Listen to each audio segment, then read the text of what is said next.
शुभ प्रभात। आज की कहानी गजराज और मूषकराज की दोस्ती। एक बार की बात है, किसी नदी के किनारे एक शहर बसा हुआ था। एक बार वहां बहुत बारिश हुई, जिससे नदी ने अपना रास्ता बदल लिया। इससे शहर में पानी की कमी होने लगी, यहां तक कि लोगों के लिए पीने तक का पानी न रहा। धीरे धीरे लोग उस शहर को छोड़कर जाने लगे और एक वक्त आया जब पूरा शहर खाली हो गया और वहां सिर्फ चूहे ही रह गए। चूहों ने वहां अपना राज्य बसा लिया। एक बार वहां की जमीन से पानी का एक स्रोत फूटा और वहां एक बड़ा सा तालाब बन गया। दूसरी ओर उस शहर से कुछ ही दूरी पर एक जंगल था, जहां कई जंगली जानवर रहते थे। उन जानवरों के साथ कई हाथी भी वहां रहते थे, जिनका राजा था गजराज नाम का हाथी। एक बार की बात है, वहां भयानक सूखा पड़ा। सभी जानवर पानी के लिए हाहाकार मचाने लगे। भारी भरकम हाथियों की भी बुरी हालत हो चुकी थी। हाथियों के बच्चे बिना पानी के परेशान होने लगे थे। इतने में गजराज का दोस्त चील वहां आया और उसने खबर दी कि खंडहर बने शहर में एक पानी का तालाब है। यह सुनते ही हाथी अपने बच्चों और बाकी साथियों को लेकर शहर की तरफ चल पड़ा। कई हाथी उस ओर चल पड़े। रास्ते में चूहों का शहर भी पड़ा। उन विशाल हाथियों के पैरों तले कई चूहे दबकर मर गए। इतना ही नहीं, हाथी फिर उसी रास्ते से वापस आए और कई और चूहे फिर मारे गए। ऐसा कई दिनों तक चलता रहा और इस बात की खबर चूहों के राजा मूषकराज तक भी पहुंची। वो इस बात को लेकर बहुत चिंतित हुआ। उसके मंत्रियों ने मूषकराज को कहा, महाराज, आपको जाकर गजराज से इस बारे में बात करनी चाहिए। उनकी बात सुनकर मूषकराज गजराज के जंगल उससे बात करने गया। एक बड़े से पेड़ के नीचे गजराज खड़ा था। मूषकराज वहां सामने पड़े एक बड़े से पत्थर पर चढ़ गया और कहने लगा, गजराज को मेरा नमस्कार। मैं मूषकराज हूं। मैं उस खंडहर बने शहर में अपनी प्रजा के साथ रहता हूं। गाजाराज, हे नन्हे प्राणी, आप कुछ कह रहे थे, क्या आप फिर से कहेंगे?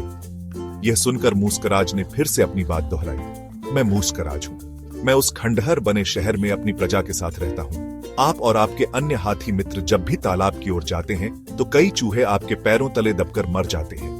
कृपया करके ऐसा ना करें, वरना बहुत जल्दी हम में से कोई नहीं बचेगा।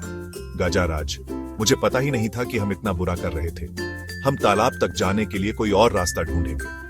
यह सुनते ही चूहा बहुत खुश हुआ और बोला, गजराज, आपने मुझ जैसे छोटे से प्राणी की बात सुनी।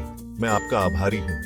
भविष्य में कभी भी अगर आपको किसी मदद की जरूरत हो तो मुझे जरूर बताएं। गजराज ने मन में सोचा कि यह इतना छोटा सा जीव मेरे किस काम आएगा, इसलिए उसने चूहे को मुस्कुराकर विदा किया।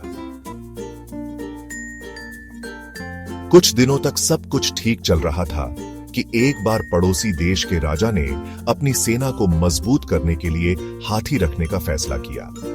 राजा के मंत्री और उनकी सेना ने जंगल में कई हाथी पकड़े। हाथियों के पकड़े जाने की चिंता गजराज को सताने लगी। एक रात गजराज इसी चिंता में जंगल में टहल रहा था कि अचानक उसका पैर सूखी पत्तियों में छिपाए जाल पर पड़ा और वो जाल में फंस गया। हाथी जोर जोर से चिंघाड़ने लगा, लेकिन कोई उसकी मदद के लिए नहीं आया। इसी बीच एक भैंस ने हाथी की आवाज सुनी। वो गजराज का बहुत आदर सम्मान करता था, क्योंकि एक बार गजराज ने भैंस को गड्ढे से निकालकर उसकी जान बचाई थी। गजराज को जाल में फंसा देख वो बहुत चिंतित हुआ और बोलने लगा, गजराज, मैं आपकी मदद के लिए क्या करूं? अपनी जान देकर भी मैं आपकी मदद करूंगा। गजराज, तुम जल्दी से जाकर उस खंडहर शहर में रहने वाले मूषकराज को मेरी खबर दो। गजराज की बात सुनकर भैंस दौड़ता हुआ मूषकराज के पास गया और उसे सारा हाल बताया। मूषकराज ने जैसे ही यह बात सुनी, वो अपने कई सैनिकों को लेकर भैंस की पीठ पर बैठ गया और गजराज के पास पहुंचा। फिर चूहों ने मिलकर जाल को काटा और गजराज आजाद हो गया। इसके बाद गजराज ने मूषकराज को धन्यवाद कहा। सभी खुशी खुशी रहने लगे। गजराज और मूषकराज की दोस्ती भी गहरी हो गई। शिक्षा, कोई भी प्राणी छोटा नहीं होता है। जरूरत होती है तो बस प्यार और विश्वास की। आपसी प्यार हर तरह के दुखों को दूर कर सकता है। सदैव प्रसन्न रहिए। जो प्राप्त है पर्याप्त है। जिसका मन मस्त है उसके पास समस्त है।